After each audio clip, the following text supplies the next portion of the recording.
여러분, 7월 16일 7월 둘째 주 우리 주일 예배 고대 안암병원 교회에서 드리기로 하겠습니다. 우리 다 같이 찬송가 36장 찬양하시겠습니다. 찬송가 36장입니다.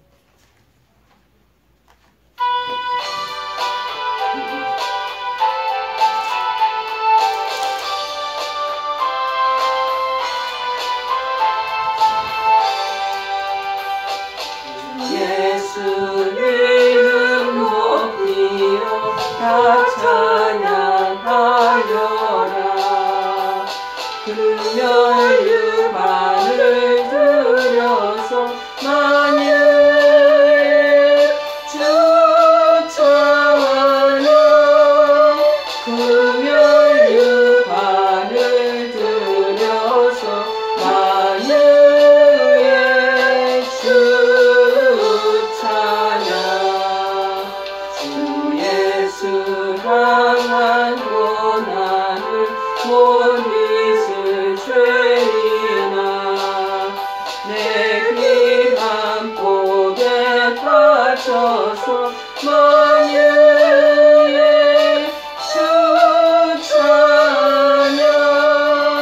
내 귀한 복에 빠져서 만유의 주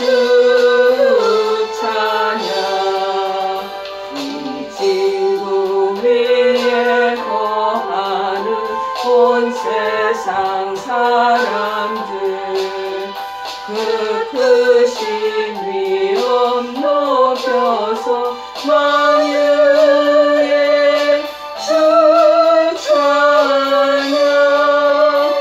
그 크신 위엄 높여서 만유의 주 찬양.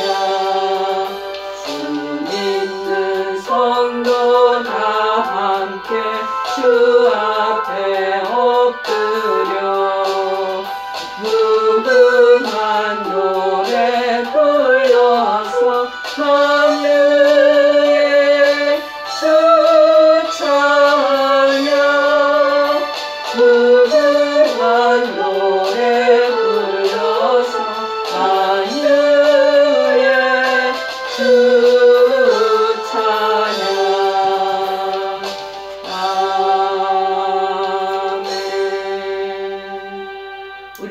사도신경으로 신앙을 고백하시겠습니다.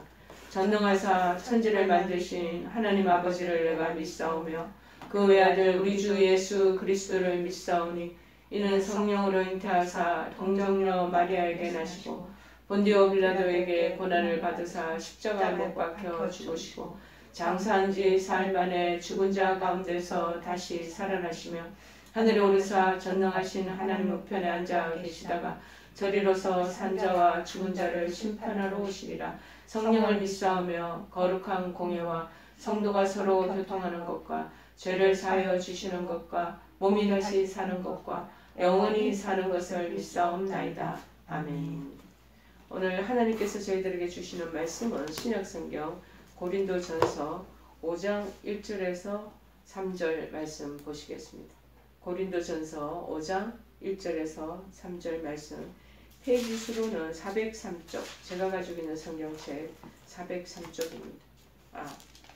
고린도전서 5장 1절이니까 제가 잘못 찾았네. 267쪽입니다.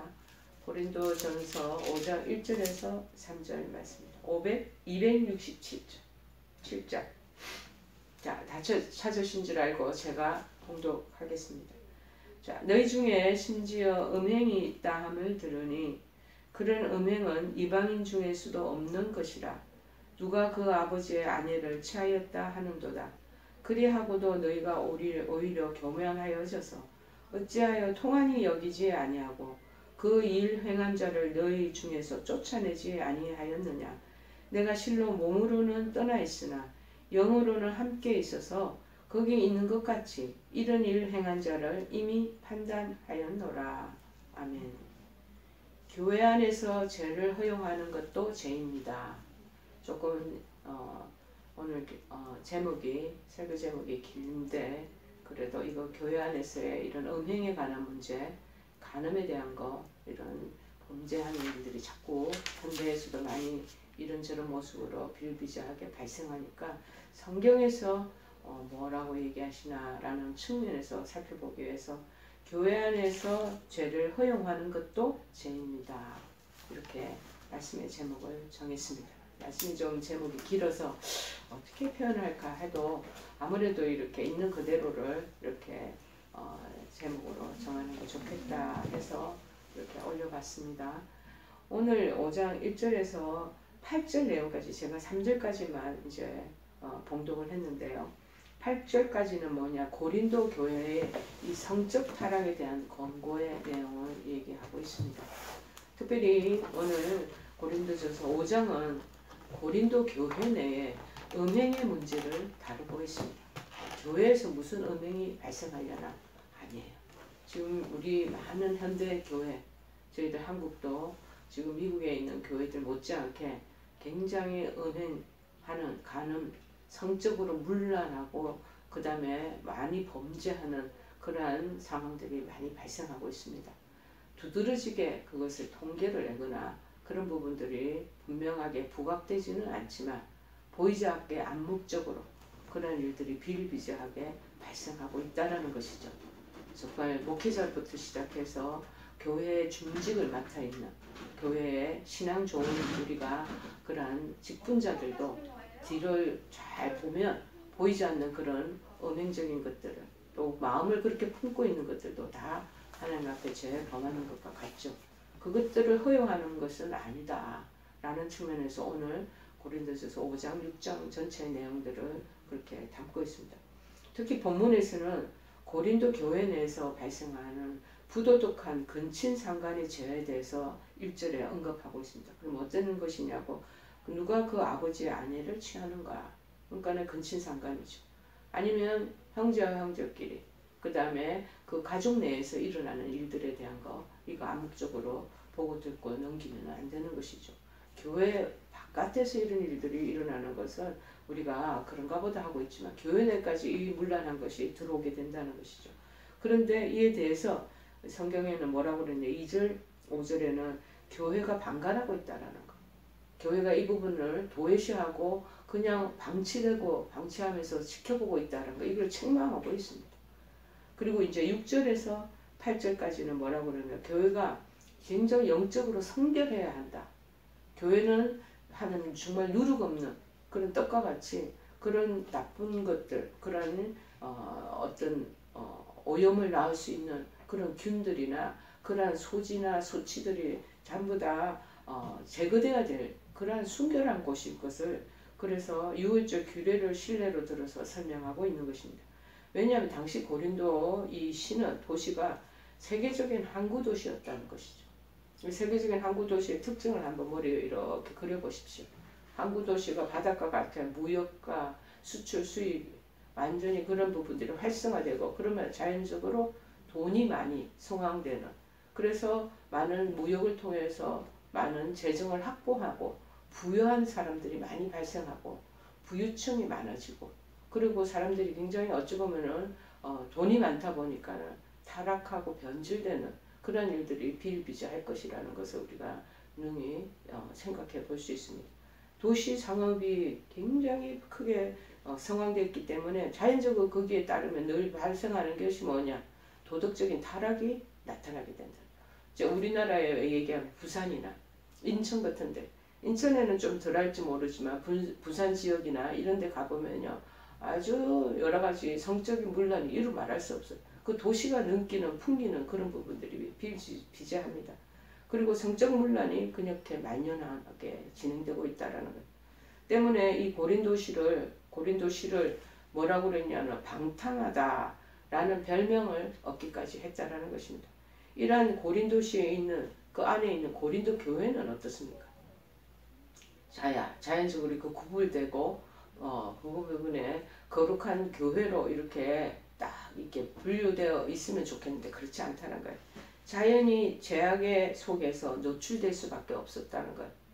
자, 극기야 교회 내에서도 이 영적인, 성적인 분란, 특별히 근친상간이라는 이런 폐륜적 사건이 발생하기에 이르게 되는 것입니다. 근데 그게 나라게 되는 거죠. 그런데 문제는 뭐냐? 이러한 제약상에 대해서 교회가, 고린도 교회가 수수방관하고 있었다는 점을 2절에서 얘기합니다. 그리하고도 너희가 오히려 교만하여져서 어찌하여 통한이 여기지 아니하느냐? 응?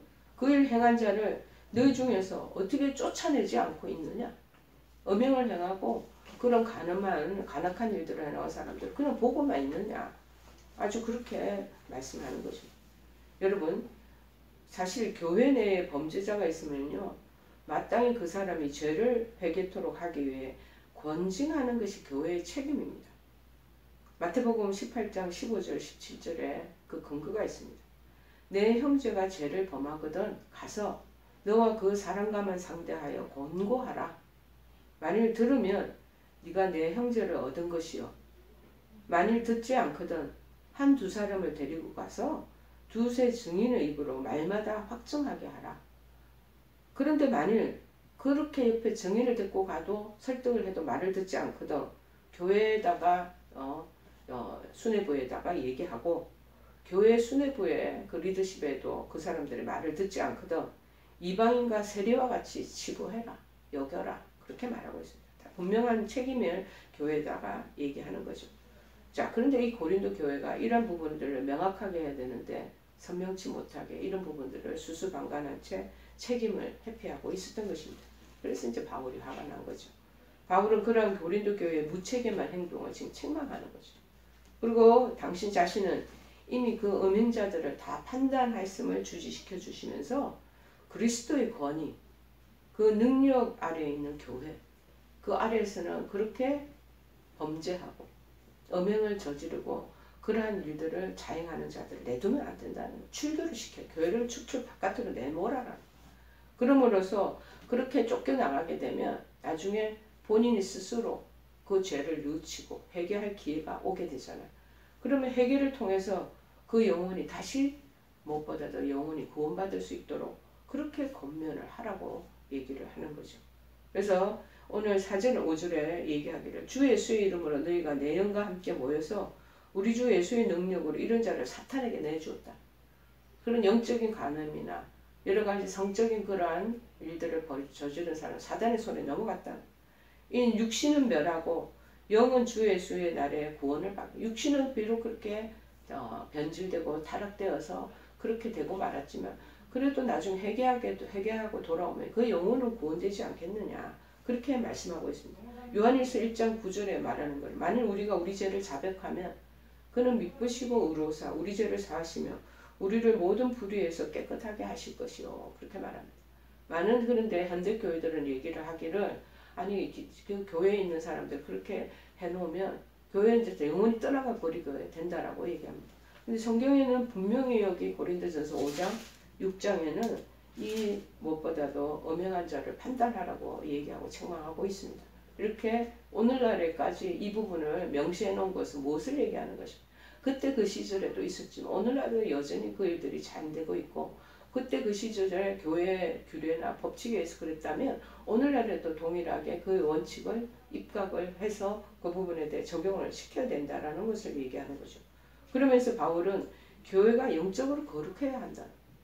거룩해야 함을 누룩의 비유와 그 다음에 유월절 규례를 통해서 건면하고 있습니다. 즉 유대인들이 유월절에 이전의 죄악을 다 청산하잖아요.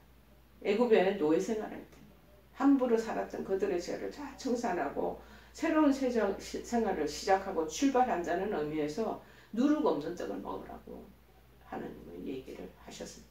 자, 출애굽기 12장 8절에 말씀하기를 그 밤에 출애굽하기 탈출하기 전이에요. 그 밤에 그 고기를 불에 구워 무교병과 쓴 나물과 아울러 먹어라.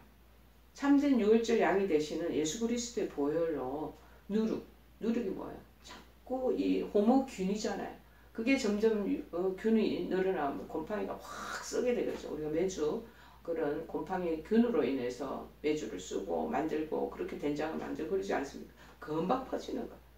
청국장 같은 것들도 따뜻한데 그런데 놔두면 그게 안에 있는 그런 균들이 막 퍼져가지고 결국은 좋은 균이죠. 우리가 먹거리가 만들어지는. 그런데 그런 누룩이 있다는 거예요. 즉 죄로부터 구속함을 우리는 얻은 성도들은 우리의 삶 속에서 정말 묵은 누룩이 옛날에 우리가 행했던 그 습성과 이런 것들 발견되지 않도록 거룩해져야 한다는 것을 얘기하고 있습니다. 그래서 7절 8절에 뭐라고 그러냐, 너희는 누룩 없는 자라는 거예요. 누룩 없는 자인데 새 덩어리가 되기 위하여 묵은 누룩을 내버려야 된다. 옛날에 내가 예수 믿지 않고 정말 믿음 안에서 거듭나지 않았을 때 했던 행습, 하나님 앞에 정말 더러운 그런 내가 습관, 정말 게을렀던 것, 하나님 앞에 불순종했던 것, 이거 다 내버리라는 거예요. 왜냐하면 그걸 우리가 내버리도록 하시게 하기 위해서 유월절 양 그리스도께서 희생제물이 되셨느니라. 그러므로 우리가 유월절 명절을 지키되 묵은 누룩으로 또 하지 말라는 거예요. 그리고 악하고 악의에 찬 누르고 하지 말고 누룩 없이 이제 출애굽하고 출발을 잘 가기 위해서는 순전함과 진실함의 떡으로 하자라고 말하고 있습니다. 자, 그래서 우리가 5장 1절을 보면은 심지어 너희 중에 심지어라는 말은 우리가 성경적인 사전을 일반적인 사전을 찾아보면 도가 지나쳤다는 뜻이야. 어떤 기대치 이상으로 그 이상의 나쁜 행동을 했을 때 심지어 네가 이전에는 A라는 것을 했는데 심지어 너 B, E, A, W, double A, double 3 이것처럼 이런 더 증가되는 이 나쁜 일을 했냐라는 거하고 똑같죠. 그러나 오늘 여기에서는 음행의 죄를 저지르고 있는 것을 들어서 알고 있다는 의미 여기 다 내포되어 있습니다. 이 음행은 일반적으로 성적 음란을 얘기하는 거예요. 영어에 이 원래 헬라에 그 어원이 흘러서 영어로는 이걸 포르노라고 얘기합니다. 이 말에서 파생되었어요. 보다 학적인 용어라는 간음이라는 뜻의 모이케이아 이 헬라가 있습니다. 여러분, 따라서 이 용어는 학적 또는 법적인 용어가 아니라 일반적인 의미에서 도덕적인 음행을 지칭하는 그런 용어라는, 심지어 내가 이런 음행을 하는 것이 있는 것을 들었다는. 바울은 이제 지금 자기가 당신이 여기 고린도 교회에 있었던 것이 아니라 일단 교회를 개척하고 세워놓으면 또 다른 교회를 개척하기 위해서 그렇게 선교 여행을 많이 다니지 않았겠습니까? 근데 고린도 교회 이 안에서 일어난 분쟁의 소식을 글로의 집사람이라는 사람에게서 타긴 들었다는, 이런 음행은 근친상간은 이방인에도 없다는 거예요. 이방인 중에도 음행의 범죄가 늘 그런 많이 발생합니다. 우리나라도 현대에 보면은 추행이 성추행이라든지, 그 다음에 여러 가지 성폭행이라든지, 뭐 이런 일들이 아주 극한하게 그렇게 법원에서 나라에서 벌칙을 내리지 않습니까? 그런데 오히려 이방 우상을 섬기는 이방인들은 이 음행의 범죄를 엄격하게 금지하는 유대인들과는 달리 이방신들에게 우상을 이제 통해서 제사를 지내잖아요. 이방인들이. 그러면 신전에서 하는 일이 뭐냐면 제물 바치고 난 뒤에 공공연하게 그 안에서 음행을 저지르는, 흥행하는 그런 모습이 파티같이 끝나고 나면 그런 일들이 막 일어난다는 거예요. 그런데 아버지의 아내를 범하는 음행은 이방인들은 내가 들어보지 못했다. 이방인들도 그런 성적으로 문란한 사람들도 이런 일이 없다라는 거예요. 그럼에도 불구하고 어떻게 고린도 교인들, 이 살상에서 믿음의 길을 잘 걸어가야 될 사람들이 불신 세계에서도 있을 수 없는 그와 같은 패린중 행위, 이거를 니네들이 지금 형하고 있느냐라는 것을 말합니다. 이런 음행을 우리가 이제 보면 고린도의 이 성적인 문란함이 얼마나 극에 달았다는 것을 알 수 있겠죠. 고린도 이제 교회, 도시의 문화가 그렇게 형성되어 있으면 교회는 예를 들어 그 부분에 대해서 구분이 돼야 되는데 이게 침투해서 들어오는 거예요. 세상적인 우리나라도 마찬가지. 이건 교회 안으로 들어오기 시작합니다. 자, 교회의 윤리관이 점점 흐려집니다. 그래서 이런 것들을 그냥 자연스럽게 발생하고 있거나 하고 보게 된다라는 거예요. 자, 이 아비의 아내는 누굴 얘기하겠어요? 그러니까 어머님을 얘기하는 거죠. 자기 낳아준 어머니만을 지칭하는 것이 아니라 당시 사회가 어떠냐, 일부 다처제를 허용하고 있던 사회거든요.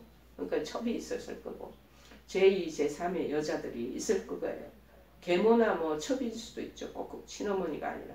그러나 오이디푸스 신화가 보여주듯이 이 헬라적인 표륜적 음행을 사회적 풍토가 없지 않았으므로 이 아버지의 여자는 자신의 어머니를 포함한 아버지 아내들 모두를 지칭한다고 봐도 틀린 말이 아니다라고 학자들은 얘기하고 있습니다. 그리고 그러한 극악한 음행의 범죄가 헬라 문명 안에 있던 고린도 교회에서도 이것이 그대로 남겨져 있다라는 것입니다. 자, 고린도 어떤 교인들은 현재도 계속해서 그렇게 아버지의 아내를 범하는 음행의 범죄를 자행하고 있다라는 뜻으로 취하였다라는 용어를 사용하고 있습니다. 여러분, 참 문란한 것이 지금 보여지고 있습니다. 자, 2절에 그런데 너희가 물리치지 않은 것을 계속 바울은 강조하는 것. 차마 용서할 수 없는 그 패륜적인 음행을 저지른 자가 너희 그들 가운데 엄연히 신앙 공동체 안에 그렇게 착석하고 있는데도 그렇게 두둔하고 비호했는 것 같습니다. 그런 교인들 이네들도 마찬가지 그 제약 가운데 있다는 것을 지금 아직 우질함하고 책망하고 계시는 거죠. 무엇보다도 상대 통한이 여기다. 통한이 여기지 않냐. 이거는 상대의 죄에 대해서 같이 죄의식을 느끼고 슬퍼하는 그런 마음을 얘기합니다. 그렇게 통탄한 마음을 가지고 있어야 되는데 그 교회에 대한 그 신앙 공동체 안에서도 무마하고 그냥 보고 지켜보고 있고 방관하고 있고 교회 수뇌부 그 전체적인 일들을 꾸려가는 거기에 관계된 관계자들도 마찬가지로 그러고 있는 것. 이거는 너희들 잘못이다라고 아주 혹독한 책임을 묻고 있는 거죠. 여러분, 사실 교회는 어떻습니까?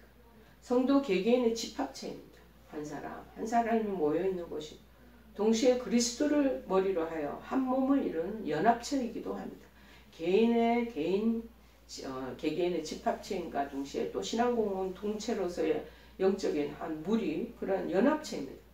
따라서 뭐냐면은 우리는 지금 개별적으로 아이서 사는 문제라고 치부하지 교회가 안에 교회 머리 되시는 예수님 안에 모여있는 공동체 연합체로서의 성격을 가질 때는 그 사람의 개인의 문제가 나와는 상관없다라는 것을 가면 안 된다는 거죠. 여러분, 지금 많은 교회들이 이 부분에 대해서 정확하게 짚지를 못하고 있습니다. 왜? 당신의 교회 교인들 마음을 상하게 하고 다칠까 봐. 그런데 저는 병원교회인지라 우부족 순천을 각계에서 다 올라오시는 그러한 교인들로 구성되어 있는 병원 사역이기 때문에 저는 자신있게 이 부분을 허심탄회하게 사심없이 전할 수가 있는 것입니다. 교회가 묻고 하고 넘어가는 부분을 성경에 어련히 이 부분을 명시하고 있는데 저희들 이 부분을 다루어야 되지 않겠나 싶어서 좀 불편한 마음이 있으시겠지만 이 부분에 대한 것들을 듣는 것이 필요한 줄을 압니다. 자, 그래서 결국 고린도 교회의 성도들은 음행의 문제에 직면하면서 그것이 바로 자신의 문제임을 직시해야 되는 거예요. 저 사람한테 일어나는 일이 나한테도 일어날 수 있다는 것을 보는 것이 필요합니다. 마치 내 몸에 병이 들었잖아요. 여러분 병이 들어서 지금 치료하기 위해서 전부 다 입원하고 검사받고 정말 약물 치료하고 주사 맞고 회복을 위해서 나가지 않겠습니까? 치유가 빨리 되어야 하는 그런 상황에 있습니다. 그런데 이 문제도 이 성적인 이 문란의 문제도 마찬가지예요. 지금 이러한 몸이 병들었을 때는 그리스도 몸에 지금 병이 들은 거예요. 한 기체가 한 개인이 그런 일들을 했다는 것은 재앙을 범했다는 것은 사단의 그러한 미끼에 넘어가게 됐다는 교회 전체에 이거는 각성하고 깨어있으면서 기도하면서 안타깝고 그런 마음으로 하나님 앞에 간구해야 되는 것입니다. 그러나 그들은 이것들을 점점 방관할 뿐 아니라 그 다음에 보고 넘어가면요. 그런 마음을 가진 사람이 또 그래도 되나 보다 하고 또 넘어가게 되고 고린도 교회 전체가 그럼 나중에는 악의 수렁으로 빠져들고 말게 되는 것입니다. 때문에 바울이 오늘 불같은 책망을 하기에 이르게 된 것입니다. 그래서 고린도 교회의 분쟁과 음행의 잘못에 대해서는 공통적인 그런 분노, 그러한 아주 진노를 느끼나 그러면서도 한편으로는 믿음 안에서 얻은 자식으로 여기는 사랑의 마음, 그 마음을 또 있어야 되는 것이 아닙니다.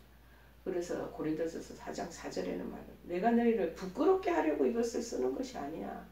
너희들 망신 주려고 그러고 너희들을 아주 사람들 앞에서 그냥 낯뜨겁게 하려고 그런 이 말을 하는 것이 아니야. 오직 너희를 내 사랑하는 자녀같이 권고하려고 하는 것이다 라고 말합니다. 이 바울이 복합된 이 이중구조 속에서 그 복잡 미묘한 마음이 얼마나 참 안타깝기도 하고 쫓아내고 그 이상 더 누룩이 퍼지지 않도록 해야 되는데 그냥 그것을 그냥 유든히 나쁜 짓을 하고 교회에 앉아서 소문이 그렇게 교회 밖에서는 저 사람이 저렇다는 소문이 나는데도 그냥 그대로 지켜보고 있다라는 거. 그것은 아니라는 거. 누룩은 자꾸 퍼집니다. 자꾸 번집니다. 자꾸 주변을 잠식해 들어갑니다. 같이 그 누룩의 떡덩어리처럼 그렇게 공동체를 그렇게 수렁 가운데 빠뜨린다라는 것입니다.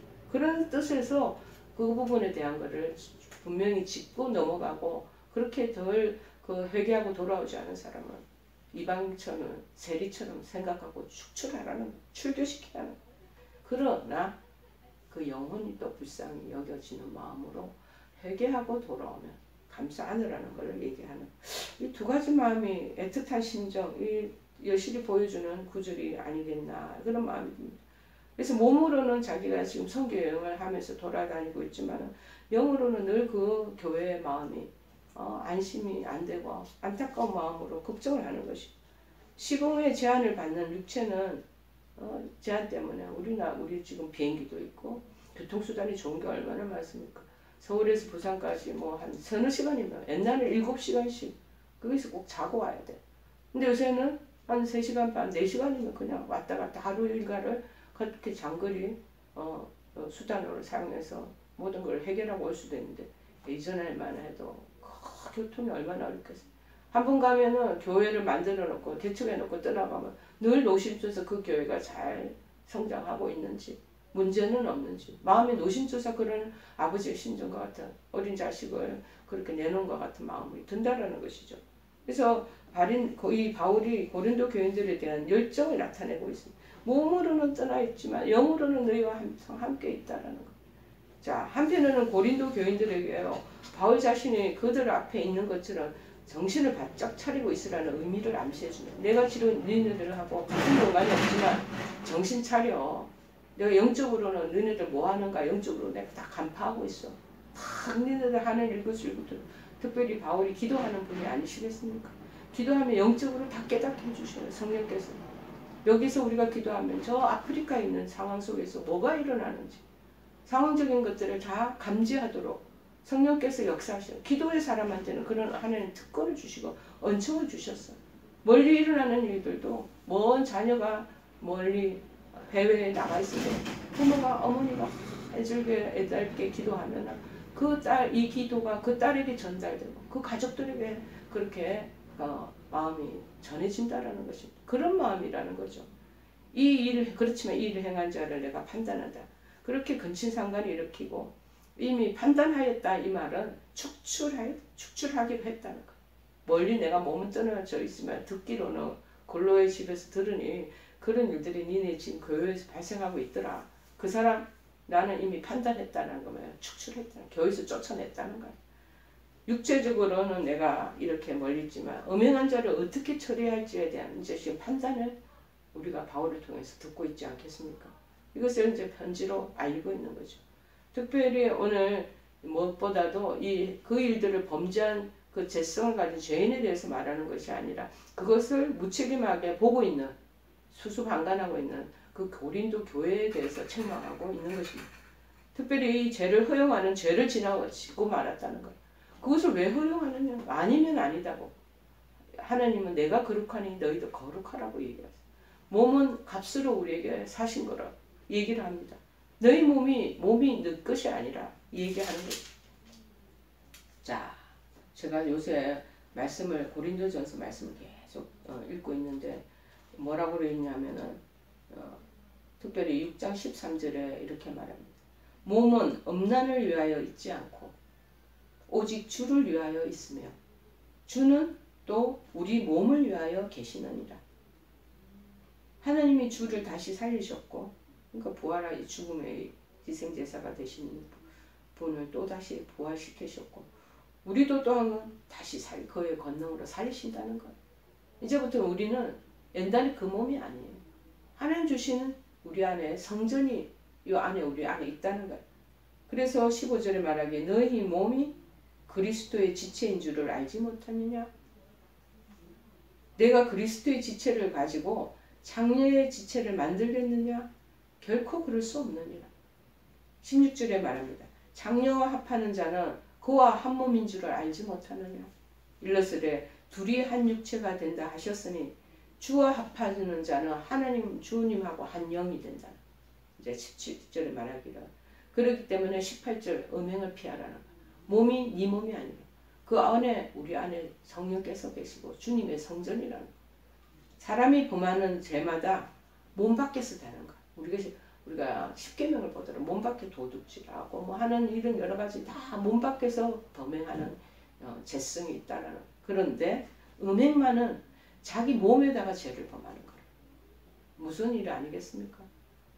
너희 몸은 너희가 하나님께로부터 받은 바 너희 가운데 계신 성령의 전인 줄을 너희들 알지 못하느냐. 너희는 우리 몸이 너희 자신의 것이 아니라고 말합니다. 자, 20절에 값으로 사셨다. 하나님이 죽으심으로 십자가의 신이신 그리스도가 죽으심으로 그 흘리신 값으로 우리 몸이 다시 재탄생됐다는 거예요. 우리 몸은 우리 게 아니에요. 그런 점 너희 몸으로 그래서 하나님께 영광을 돌리게 하라. 근데 우리가 그거를 망각하고 이거를 분별 못하면 막 내 몸을 내 마음대로 그냥 쾌락을 위해서 음란을 위해서 막 향하여 나가는 것이죠. 여러분 악을 미워하고 의를 실현해야 되는 거 맞습니다. 그런데 죄를 허용하고 방관하는 것은 무책임한 일입니다. 불의한 범죄 행위와 같습니다.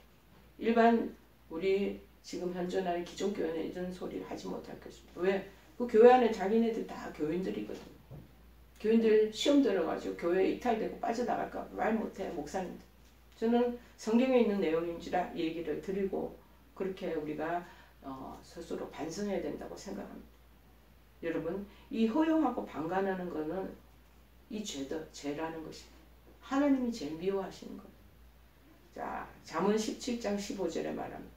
다투는 시작은 둑에서 물이 새는 것과 같은즉 싸움이 일어나기 전에 시비를 거칠 것이니라. 자, 마찬가지로 죄를 허용하는 죄를 짓고 하는 것, 그 죄에 동조하는 것과 같다라는 것을 말합니다. 범죄 행위라. 그런데 어떤 사람들은 또 이런 척이 있습니다. 죄인에 대한 사랑이 중요하지 않나. 죄인도 하나님 다 품으라고 그랬다. 사랑하라고 그랬다. 그래서 죄의 허용을 합리화시키기도 합니다. 물론 죄지은 형제들 긍휼히 여겨야죠. 여기면서 그 죄를에서 돌이키도록 애써 권고하는 거 필요하죠. 그러면 죄를 돌이키는 자를 너그럽게 용서하고 위로하면 너무나 지극히 교회 안에서 마땅히 해야 될 일입니다. 그러나 그렇다고 해서 죄인을 품지만 그가 저지른 죄까지도 허용하고 받아들여서는 안 된다는 것입니다.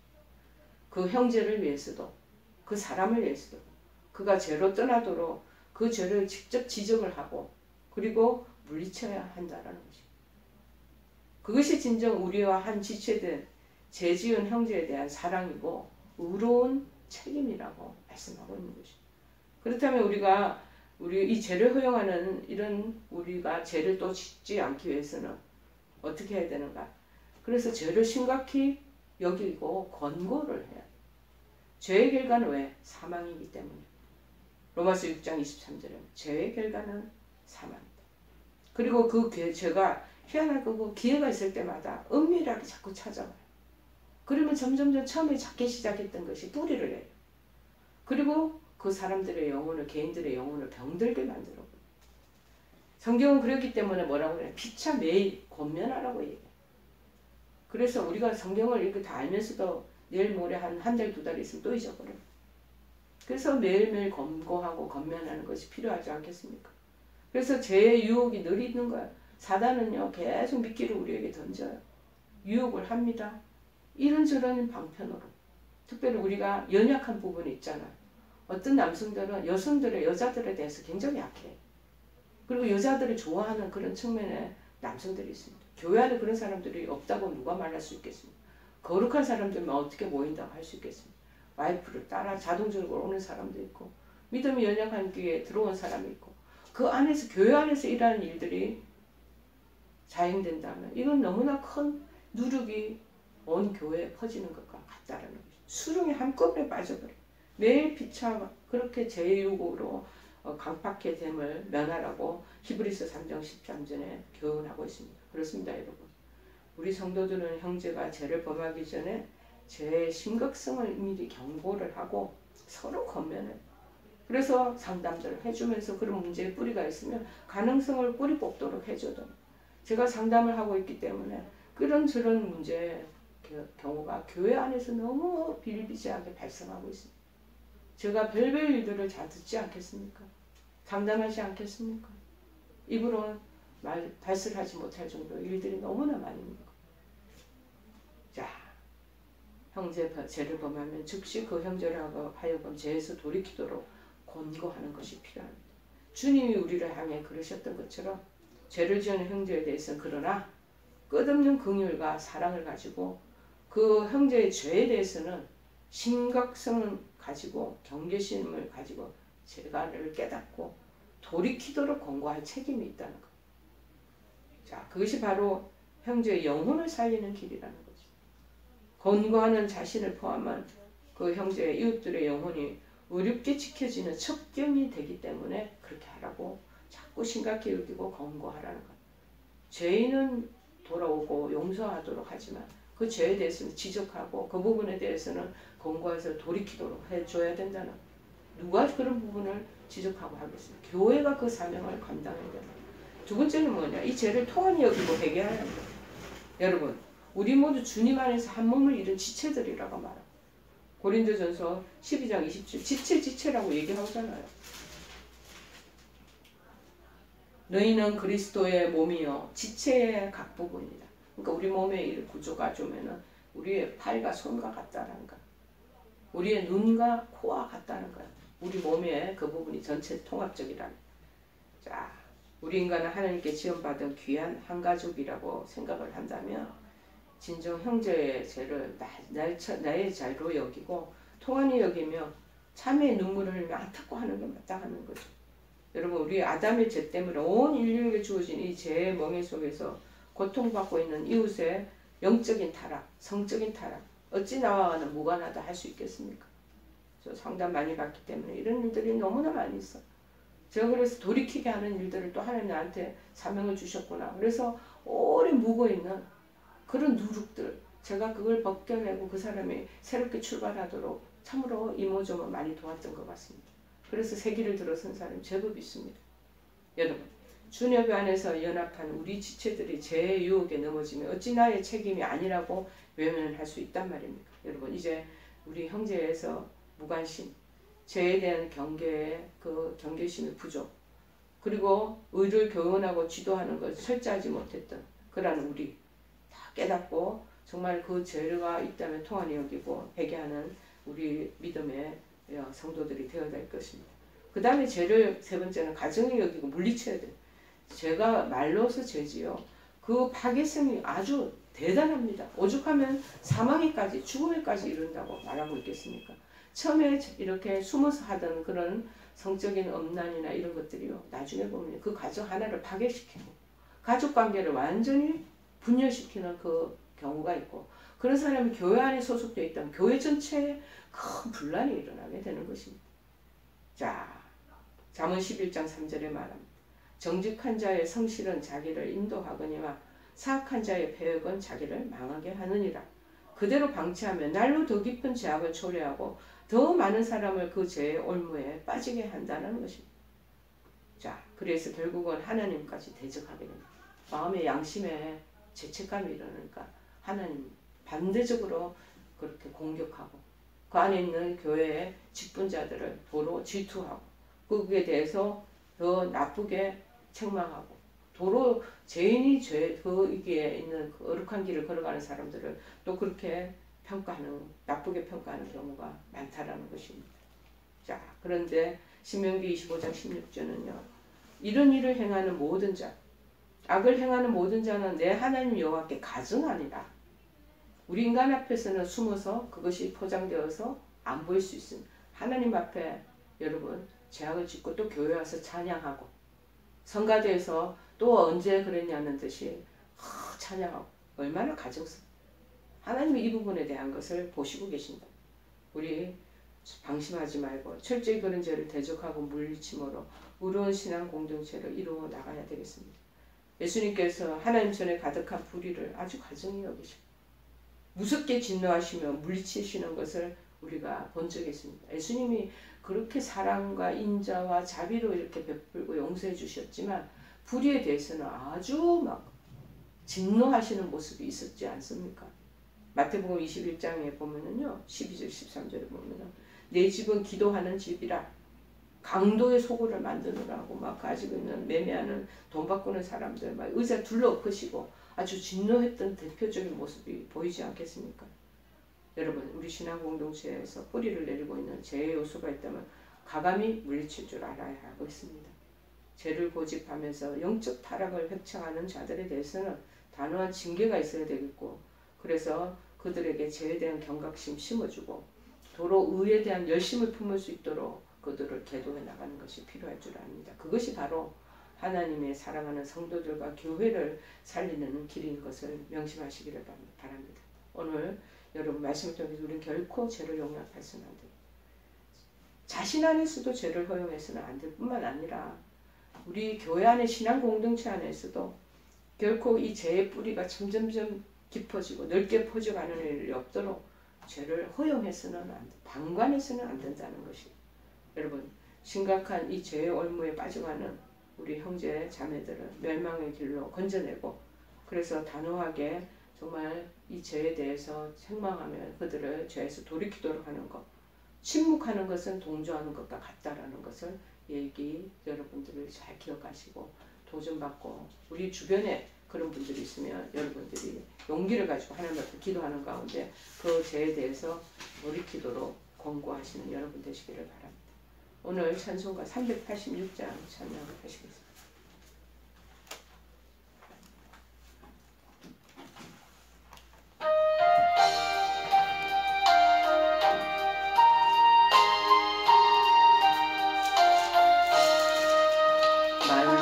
반석 열린 곳에 내가 숨어 있으니 원수마귀 손못대고 환난풍 다 없도다. 만세 반석 열린 곳에 내가 편히 쉬리니 나의 반석 구주 예수 나를 숨겨주소서. 죄에 매여 주 인생 편히 쉬기 바라니 주의 가슴 넓은 품에 내가 찾아 안기네. 만세 반석 열린 곳에 내가 편히 쉬리니 나의 반석 구주 예수 나를 숨겨주소서. 이 땅 위에 평안없고 기쁜 일을 몰라도 주 예수의 참사랑을 내가 이제 알았네.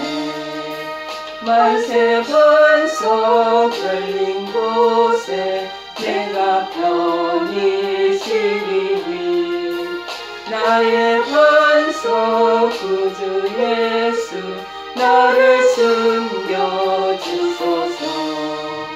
험한 풍파 지나도록 숨통으로 도우사 영화로운 피난처에 길이 살게 하소서. 만세 반석 열린 곳에 내가 편히 쉬리니 나의 반석 구주 예수 나를 숨겨주소서. 아멘.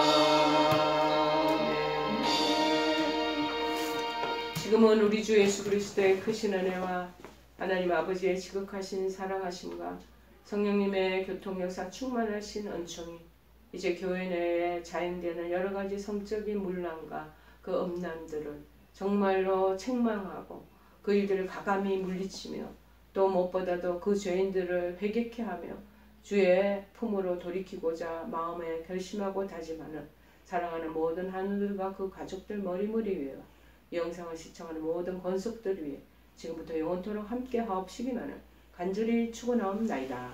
아멘.